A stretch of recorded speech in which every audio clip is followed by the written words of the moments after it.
I was served for stalking my ex-wife across 4 states while on house arrest. My brother acted concerned. You think you know betrayal?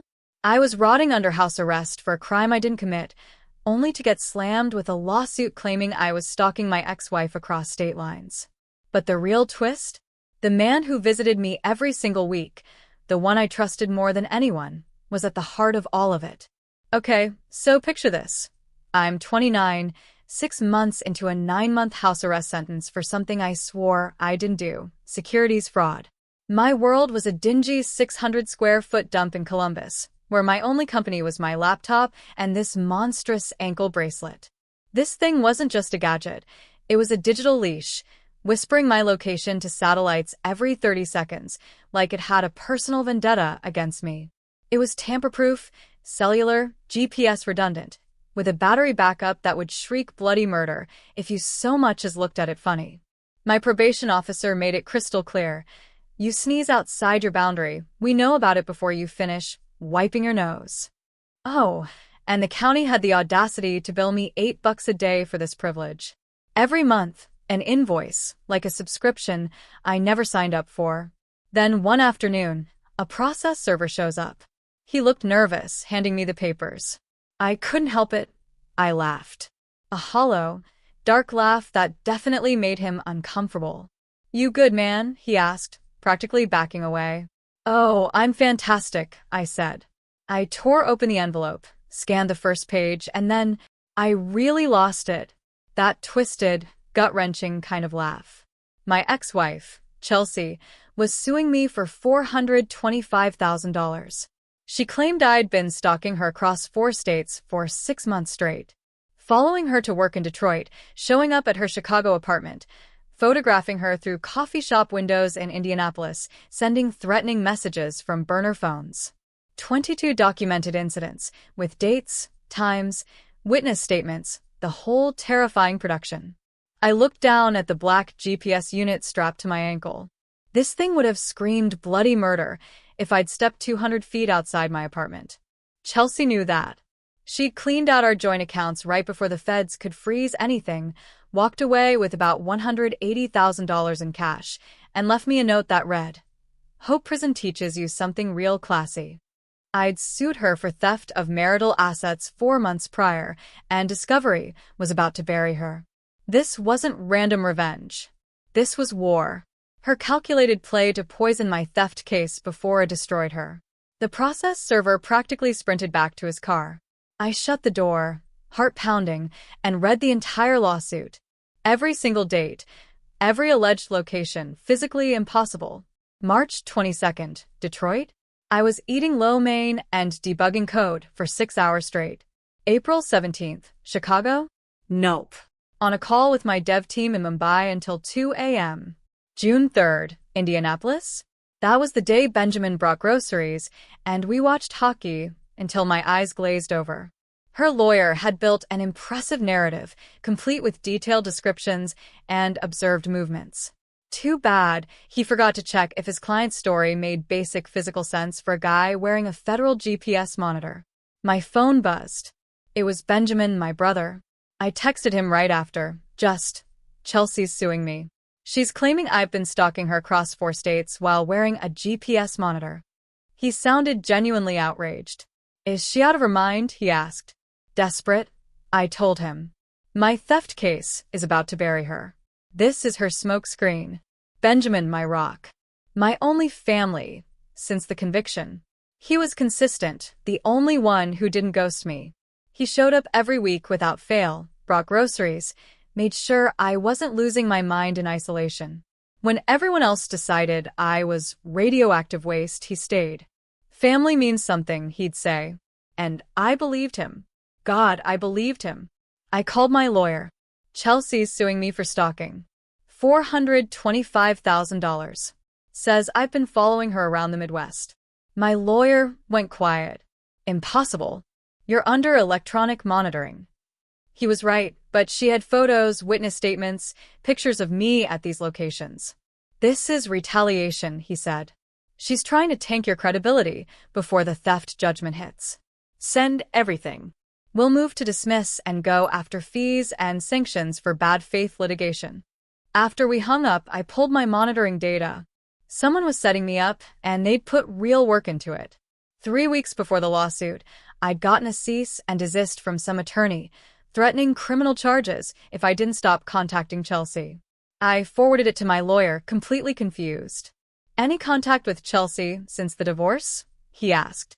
"Haven't talked to anyone except my PO, delivery guys, Benjamin, and you." But the attorney's letter claimed Chelsea had documentation, dates, incidents, witnesses. My lawyer told them I was under electronic monitoring. Their claims were impossible. They didn't care. Benjamin was there that night, on my couch eating takeout, helping organize financial documents for the theft case.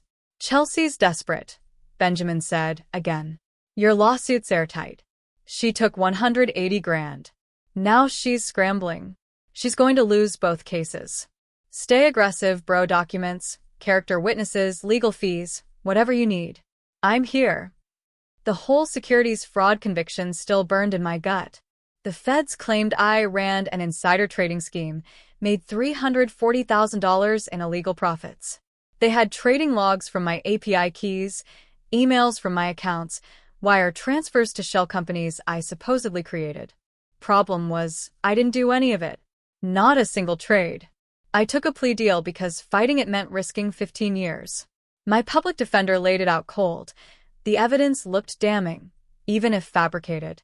Feds had a 97% conviction rate, and the judge was known for harsh sentences. Take the deal. For years, with house arrest after 4 months, or roll the dice and probably die in prison as an old man. I took the deal. Spent 4 months in county, then got house arrest.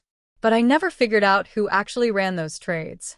Someone used my credentials, my identity, to pull it off and let me take the fall.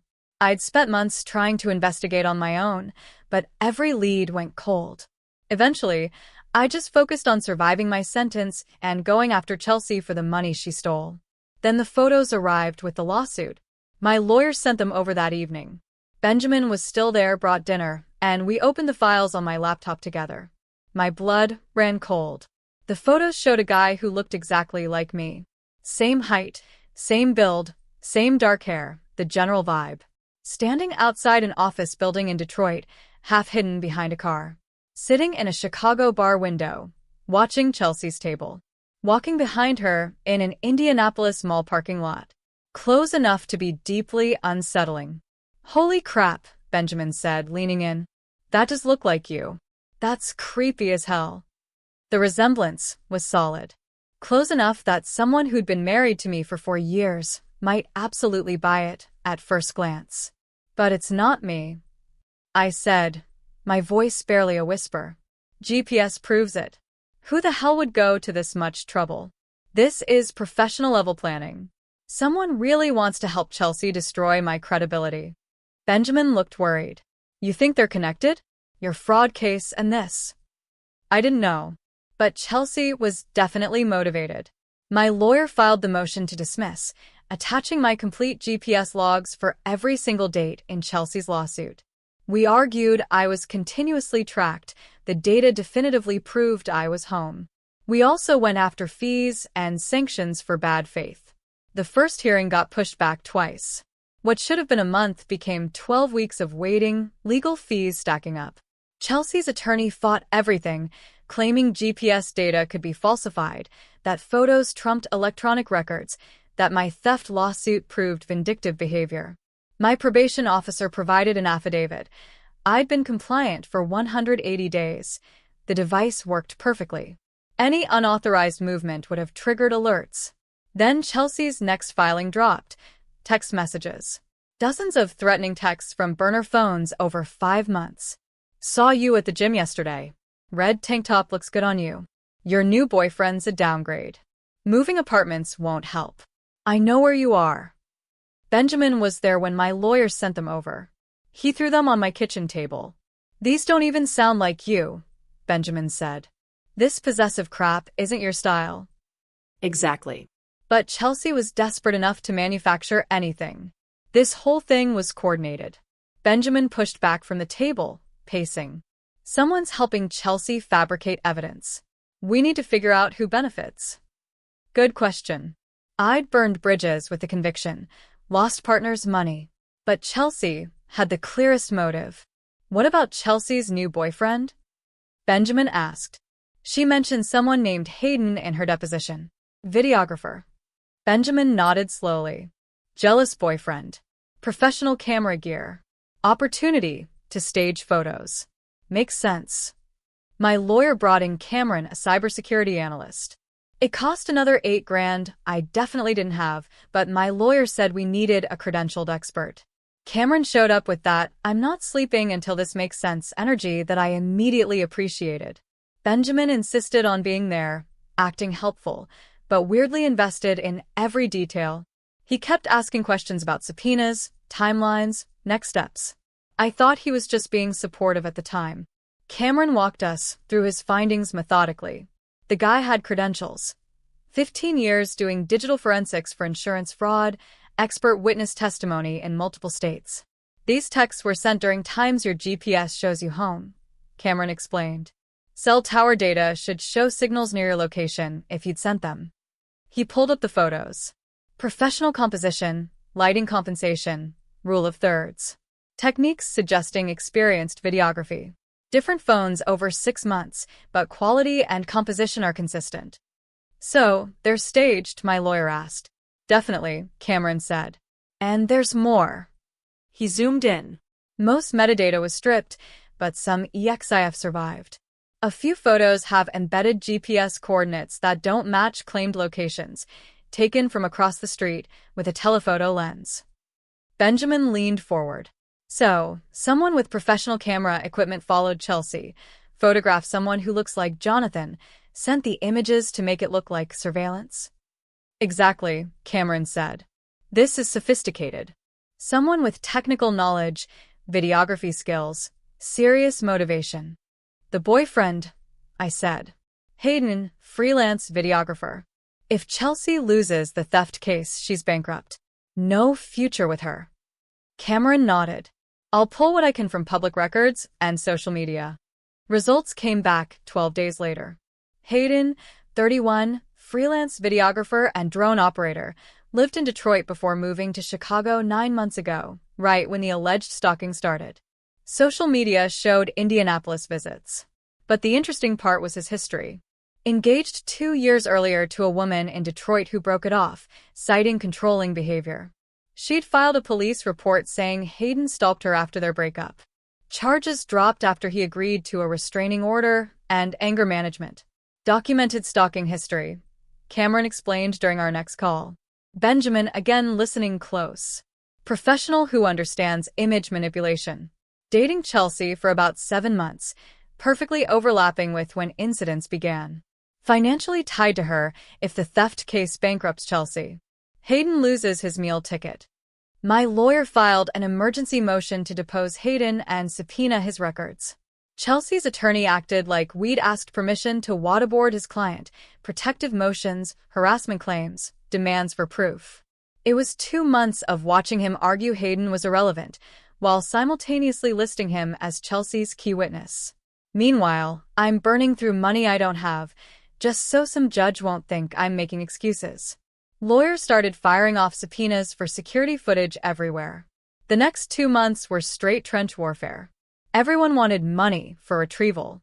Everyone suddenly couldn't find footage. Every place had the same magical 14-day retention window that conveniently reset the second you needed their records. 2 subpoenas came back useless. Footage overwritten or system errors. Chelsea's attorney fought every request, filing protective motions until the judge said, "Produce what we're asking for or explain yourself under oath." But the scraps told the story. Hayden's easy pass putting him on the road during dates I allegedly stalked her. Gas station receipts along the routes. Carrier records and cell data putting his phone in the area on exact dates my GPS had me in Columbus. Security footage catching his car's license plate elsewhere. Enough lined up and the gaps lined up, too. Then Chelsea's attorney emailed my lawyer. She wanted to settle. Chelsea would drop the stalking lawsuit if I paid her $50,000 for relocation costs and emotional trauma and withdrew my theft case. I called my lawyer immediately. She's trying to cash out. That's exactly what this is. He agreed. She knows the GPS data is solid. Knows Hayden's history is problematic. Trying to exit before it gets worse while killing your theft case. Tell her no. We're going to trial on both. My lawyer sent back one sentence. Client declines. We were reviewing everything via video, Benjamin on my couch eating leftover pizza, listening to every word on speaker. This is enough, my lawyer said. We can corner the narrative. Hayden was conducting the surveillance, not you. Cameron added. Classic abuser tactic. Create the threat. Position yourself as the solution. We had the rest. Hayden bought burner phones with cash. Travel records put him in multiple states on dates. I allegedly stalked Chelsea. Phone records showed obsessive behavior. Hundreds of calls and texts, tracking her location constantly through an app he'd installed. That's when things got truly unsettling. Cameron called me one afternoon. Benjamin happened to be there, dropping off groceries, helping organize documents for my fraud case appeal. Jonathan, we got Hayden's phone and email through Discovery. Export included unsent drafts, planning docs, and payment records for someone named Jude. Looks like Jude's the guy in the photos. So, Hayden hired someone to impersonate me. Exactly. Jude was an aspiring actor from Detroit who'd done modeling for Hayden's business. We tracked him down. The interview happened the next day. Jude confirmed enough. His story matched the paper trail. Hayden hired him for shoots over 6 months, paid cash. Told him it was a creative project about urban surveillance. Jude had no idea he was being used to frame someone. He showed me reference photos, Jude said in his recorded statement. Wanted me to match this specific person's style. Casual clothes, similar posture, same haircut. He'd direct where to stand, how to position myself. Felt like legit artistic work. But while Cameron was going through Hayden's financials, he found something else. Something that made him call an emergency meeting. Cameron's voice on the call was careful. Need to show you something from the Hayden financial discovery. Might be nothing, but it's odd. Cameron, my lawyer, and me on the call. Benjamin in my kitchen again, parked beside me like he'd moved in. Cameron shared his screen. Hayden's bank records show he's drowning in debt from a failed business. Standard motive for helping Chelsea avoid bankruptcy from Jonathan's theft case. But while cross-referencing Hayden's contractors, I noticed something weird in Jonathan's original securities fraud files. He pulled up a document. The shell company that received wire transfers in Jonathan's fraud case was Vertex Solutions LLC. Standard offshore setup, but Hayden paid a consultant for tech services about 18 months ago. Same shell company pattern, similar incorporation structure. That's a coincidence, Benjamin said, quick. Too quick. Lots of people use shell companies for freelance work. Right, Cameron said. But when we pulled incorporation agent info for Jonathan's original case, the registered agent listed a recovery email. That same email domain shows up in Discovery as a contact for freelance services Hayden used. I felt cold. What's that mean? Could be nothing. But I started digging into the original securities fraud case. Trades were executed using Jonathan's API keys from an IP mask through a VPN. But there's backup authentication data from the trading platform. Cross-reference login times with network logs. Found something. Cameron pulled up a technical document. Multiple logins to Jonathan's accounts from a device in Columbus during the fraudulent trades. Device fingerprint shows a MacBook Pro. When I checked case files, there were photos my public defender submitted showing my home office. Zoomed in on one. Laptop visible in the background. Not my main workstation. Someone else's device was in that office regularly during the fraud. My stomach dropped. Benjamin helped me set up my home office 3 years ago. He was there constantly back then, working on his own stuff while I was trading. Whose laptop? My lawyer asked. Don't know yet, Cameron said. But we should look into it. Jonathan, anyone else have regular access to your office during that time? Just Benjamin, I said quietly. My brother was there constantly, helping with tech setup. using my Wi-Fi for his freelance work. Silence stretched. I could hear Benjamin breathing beside me. Benjamin shifted. This is getting weird. You think my old laptop has something to do with Jonathan's fraud case? Why would we even be looking at that? I was just helping my brother. The question hit wrong. Too defensive?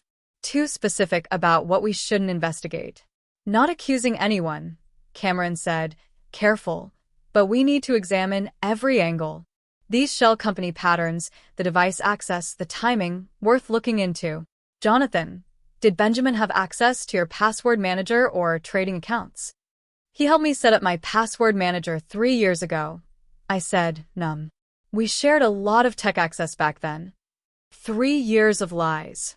6 months of loyalty, every week. 3 years pretending to be supportive while making sure I never looked too close at who actually committed the fraud. After the call, Benjamin looked deeply uncomfortable. Jonathan, you know I didn't have anything to do with your fraud case, right? I was just helping with tech stuff. Cameron's reaching because the Hayden case is complicated. I would never. I know, I said. But the doubt was creeping in, sharp and cold. And Benjamin was talking too much, explaining too hard. Cameron called back 2 hours later. Jonathan, we pulled forensic data from your original case. Backup logs from your password manager show your trading credentials were accessed from a device in Columbus during the fraudulent trades. Device fingerprint matches laptops commonly used by freelance developers and designers. Benjamin is a freelance graphic designer, I said quietly. I know. I'm digging deeper. Give me a few days. Those few days felt like months. I sat in my apartment, GPS monitor chirping its regular check-ins, watching Benjamin carefully during his visits. He was asking more questions now, pushing me hard to focus on Hayden, suggesting we shouldn't waste time on old cases that were already settled, getting weirdly specific about what we shouldn't bother investigating. Every visit felt like surveillance, like he was making sure I wasn't connecting dots he didn't want connected. My lawyer worked quietly in the background, subpoenaing Benjamin's financial records, arguing that understanding who else might have motive to frame Jonathan was relevant to the ongoing stalking case. Benjamin's attorney tried to block it, claimed privacy concerns, filed protective motions. It took another month of fighting to get the production order. Records came back late September. Benjamin was deep in debt from failed investments and margin calls. Had been for 3 years, right around the time I'd been convicted. Then Cameron found the wire transfers. Small amounts over time, structured to avoid detection, adding up to $340,000 total, coming from accounts connected to shell companies used in my fraud case, going into Benjamin's accounts through carefully layered transfers. The timeline was absolutely devastating. Benjamin had taken $340,000 from the insider trading scheme, the exact amount the feds claimed I'd made. He'd been in my office regularly during that entire period, had complete access to my credentials, had the technical knowledge to execute the trades without leaving obvious traces. And he'd let me plead guilty to his crimes. Watched me do it. Probably felt relieved. Cameron presented everything to my lawyer and me during a video call in early November. Jonathan, I believe your brother framed you for the securities fraud. The evidence shows he had access to your accounts, had the technical capability to execute the trades, had strong financial motive from his mounting debt, and received the money from the offshore accounts through layered transfers. He let you take the plea deal while he kept the profits. I sat in my apartment, feeling my entire world collapse around me. Why would he do that to me? The debt, Cameron said. Benjamin was drowning 3 years ago. Margin calls piling up, failed trades everywhere, mounting interest crushing him. He panicked and made a choice. Used your credentials because he had access and because you'd make a plausible target if the trades ever got flagged. When the feds investigated, he stayed quiet and let you take the fall for everything. But he's been visiting me every week for 6 months, I said, trying desperately to make it make sense. Making sure you didn't investigate, my lawyer said, quiet. Every single visit was damage control. He needed to know what you were thinking, what you were looking into, who you were talking to about the old case. Benjamin showed up that evening, dropping off groceries like always. I didn't confront him. Not yet. I sat at my kitchen table, eating takeout, watching him carefully the entire time, looking for any sign of guilt on his face, looking for the lie underneath the supportive brother act I'd been watching for 6 months. "You okay?" Benjamin asked. "You seem distracted tonight. Just thinking about Chelsea's case. Cameron's helping prove Hayden fabricated everything against me." "That's good news, right? You'll be cleared." Her smoke screen collapses completely. "Your theft lawsuit destroys her financially." "Yeah," I said. "It's good." But I was thinking about Cameron's evidence the entire conversation. 3 years of lies staring me in the face. 4 months in county jail and 6 months under house arrest for crimes my own brother committed, while sitting on this very couch, pretending to care about me. After Benjamin left, I called Cameron immediately. "Need you to verify every single thing before we move forward. Need to be absolutely certain this is what it looks like." "I understand. I'm being extremely thorough. Give me another week to nail it down." Verification came methodically over the next several weeks. My lawyer coordinated with the FBI's Financial Crimes Division, presented Cameron's evidence, requested access to old case files and forensic data from my original investigation. They moved slow, as government agencies always do, but they moved forward. The FBI's forensic accountants traced the money over 6 weeks of painstaking work. Every wire transfer from the offshore accounts eventually reached Benjamin through various intermediary accounts designed to hide the trail. The trading platform's security logs showed fraudulent trades were executed from IP addresses in Columbus during times when I was provably elsewhere, at client meetings, on work trips, at locations with time-stamped evidence proving I couldn't have been home. But someone in Columbus with access to my home office and credentials could have made those trades. Someone like Benjamin. The FBI's technical team analyzed device fingerprints from authentication logs, cross-referenced the data with Benjamin's laptop purchase records and registration info they pulled through subpoenas. The fingerprints matched a MacBook Pro Benjamin had owned during that period, one he'd upgraded about a year after my conviction. Forensic evidence was overwhelming. Benjamin committed the securities fraud, used my credentials, my accounts, my identity, let me plead guilty. Visited weekly to maintain the facade and make sure I never investigated. Cameron presented everything to my lawyer and me during a video call in early November. FBI is ready to move on charges against Benjamin. Wire fraud, securities fraud, identity theft, obstruction of justice. They're already building warrants and don't want him wiping devices or moving money once he realizes you're looking at him. The civil mess was background noise that helped keep him calm. "He's my brother," I said, quiet. "He framed you for federal crimes and let you serve time for them," Cameron said. I didn't sleep that night. Just sat in my apartment, going over every conversation with Benjamin over 6 months. Every visit, every supportive word, every offer to help. Every time he'd steered me away from investigating the fraud case, looking for the lie underneath it all. Cameron worked with my lawyer to proceed with the stalking case first. We needed to get Chelsea's lawsuit dismissed, expose Hayden's scheme, secure my theft judgment against Chelsea, then quietly build the case against Benjamin without tipping him off. 3 weeks later, the meeting with Chelsea and her attorney. My lawyer attended in person.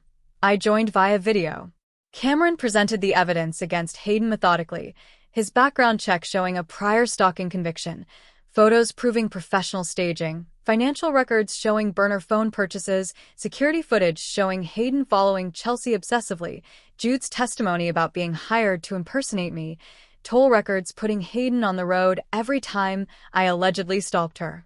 Chelsea's face went pale as the evidence stacked up. She'd been so desperate to avoid the theft judgment, she never questioned Hayden's convenient evidence. Never asked how I could stalk her from house arrest. "He proposed last month," Chelsea said quietly. "Said I needed time." He got angry, grabbed my arm hard enough to leave bruises. She rolled up her sleeve. Dark purple finger marks circled her forearm. Chelsea's attorney looked sick. "Chelsea, we need to involve law enforcement immediately, and I'm filing an emergency motion to withdraw this lawsuit." Before he could finish, my lawyer put a folder on the table. "Before we discuss withdrawal, let's talk about Chelsea's settlement offer." The one where she demanded $50,000 to drop a lawsuit she knew was false and tried to force Jonathan to abandon his legitimate theft claim. Chelsea's attorney went pale. What? Your client tried to extort my client while knowingly pursuing false charges. We have the email. We'll be including it in our bad faith claim. The meeting ended with Chelsea agreeing to cooperate with the police. Her attorney withdrew the lawsuit with prejudice, and my lawyer negotiated a settlement where Chelsea paid my legal fees, $67,000, and agreed not to contest my theft case.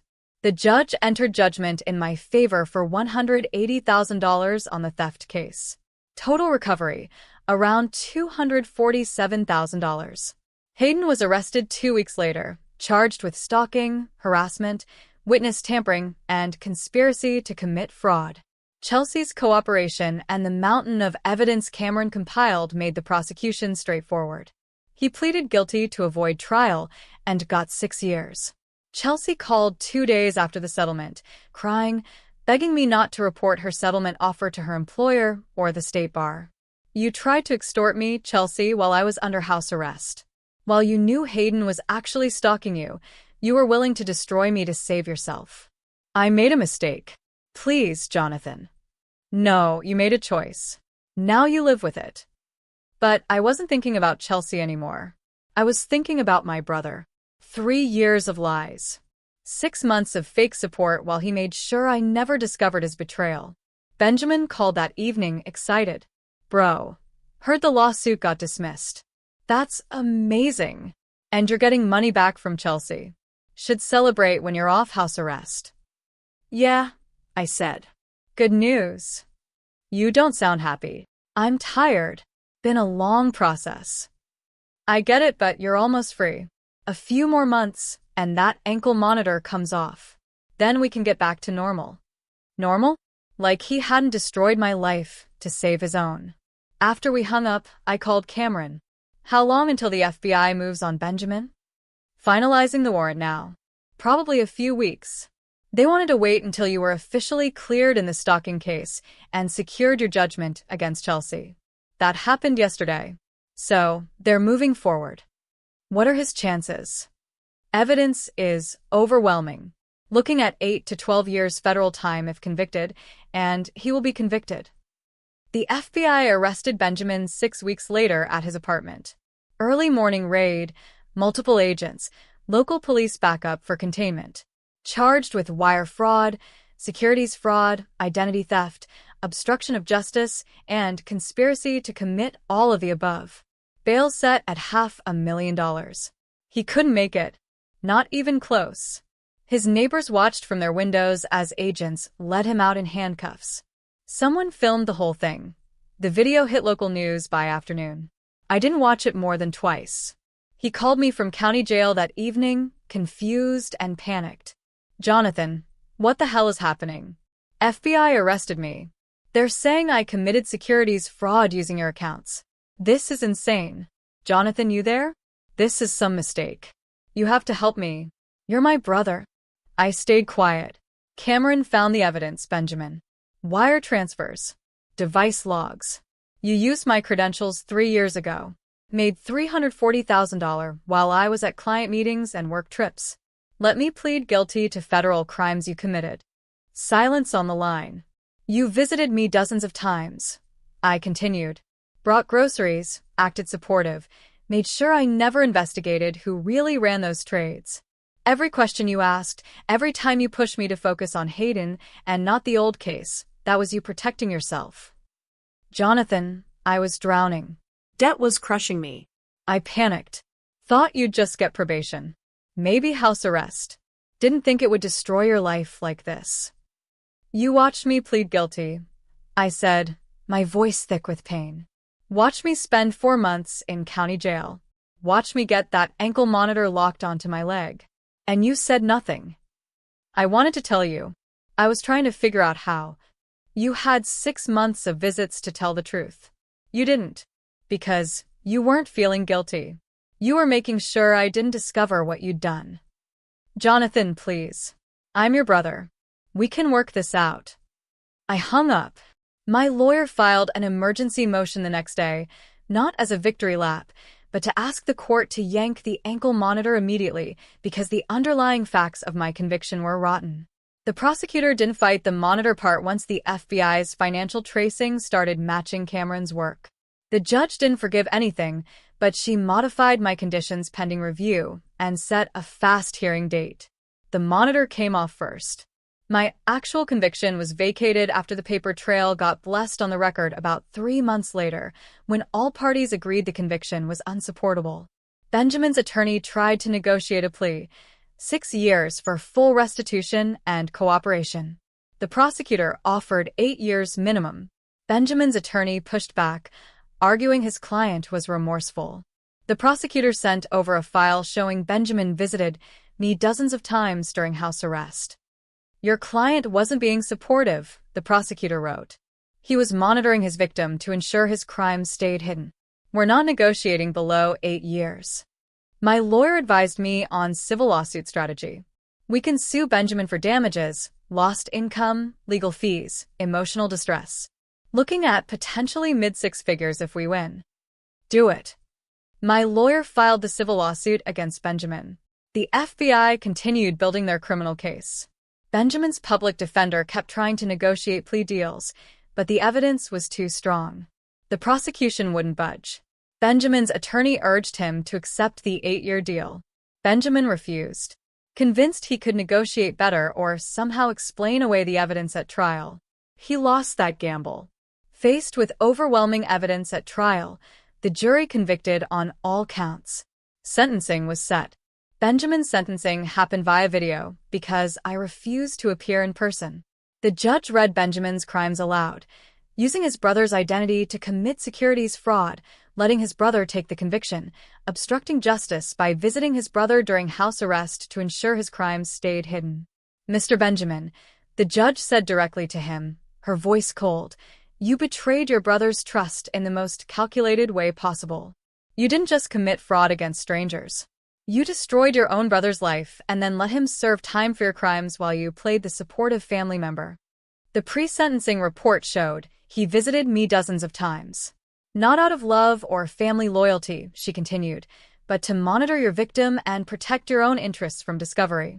The court finds this particularly egregious behavior. She sentenced him to 10 years in federal prison. Benjamin's attorney protested immediately, but the judge was completely firm. The defendant showed no remorse until he was caught. He maintained a facade of support while ensuring his own crimes stayed hidden from everyone. That level of sustained deception warrants the maximum sentence this court can impose. I watched via video from my apartment. The apartment I was finally free to leave whenever I wanted, whenever I felt like it. I watched my brother's face crumble as the reality of what was happening hit him fully. 10 years federal time. He'd be in his 40s when he got out if he behaved. His entire life destroyed, the same way he destroyed mine. It felt like justice, not revenge. My lawyer's civil lawsuit against Benjamin proceeded simultaneously. Benjamin's attorney tried to negotiate a settlement. Roughly $400,000 paid through selling Benjamin's assets and setting up a payment plan. It's realistic, my lawyer said. Could push for more, but Benjamin doesn't have it. This gets you compensated and closes the civil case. I accepted. Benjamin's apartment, car, and investment accounts were liquidated. Combined with Chelsea's judgment, I was looking at compensation in the mid-six figures. It didn't undo 3 years of damage, but it helped. After sentencing, my probation officer called. I owe you an apology. Should have questioned the original evidence more carefully. You had no reason to doubt it, I said. Benjamin made sure of that. My conviction was officially overturned. My record cleared completely. My brother was sitting in federal prison for 10 years. My ex-wife lost her career and owed me serious money. The boyfriend who'd actually stalked her was serving 6 years. The ankle monitor that imprisoned me for 6 months also saved me. The GPS data proving I couldn't have stalked Chelsea triggered the investigation that exposed Hayden, which led to the discovery that revealed Benjamin's fraud. The same surveillance that trapped me ended up destroying him. Poetic, I guess. I deleted Benjamin's contact info, blocked his number completely, erased every photo, every text, every trace of our relationship from my phone and my life. He wasn't my brother anymore. Just another criminal serving time for crimes he actually committed. Family doesn't do what he did to me. My lawyer called that evening. How you holding up? Good, I said. For the first time in 3 years, I'm not carrying anyone else's crimes. This story tore my family apart, left me in prison for a crime I didn't commit, and exposed the darkest kind of betrayal. I'm curious, if you were in my shoes, how would you have handled that phone call from Benjamin after he was arrested? What would you have said? Let me know in the comments below.